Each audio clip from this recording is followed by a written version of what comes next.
So this is for the Watersnake Tracer 44-pound thrust trolling motor, and very solid.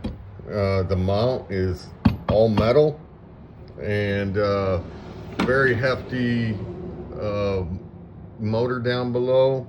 And then the controls, I'm putting it on the front of the boat, and so I had to turn the head around. It doesn't really, it's not as easy as a Minn Kota where it's just a bolt on the outside. So really what it comes down to, there's 3 Phillips head screws on the bottom. There's 1 here and 2 on this side. And then that'll remove the top. And then you come down here, and next there is a brace for the arm here, for the motor arm, or for the for the motor arm selector switch. These 2 come off.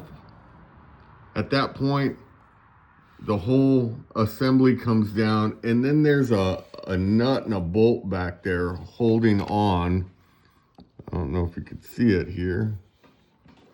It's actually a nut back here, so that you can pull that bolt out, turn your motor, slide it back on, put the bolt back on, or the nut back on. When you're getting that nut back on over here, pull the bolt back out just a little bit, just so you can get your fat fingers in there to get it started. And once you get it started, push it in all the way, screw it down, get it tight, and then you put this back together.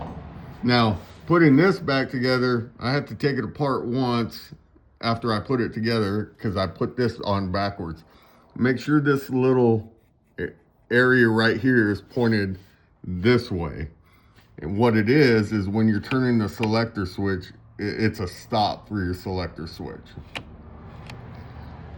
So after that, you'll see underneath, make sure you put the bar. There's a bar that holds this out. And then of course, this ring that goes around this pipe here. Once you're done with that, make sure your cables are all routed. Throw your screws back on and fire it up. Now, I will tell you to make sure that you take a picture of this. Once you pull it off, once you pull the cover off, take some pictures of this to make sure you see how these wires get routed back. It's gonna look exactly the same. Really, you're just taking this off, spinning the bottom shaft, and then putting this all back on exactly the way it was. I'll throw some pictures in the video if I can. I don't know, I'm a new to YouTube guy. But again, this is for the Watersnake 44-pound thrust 12-volt trolling motor.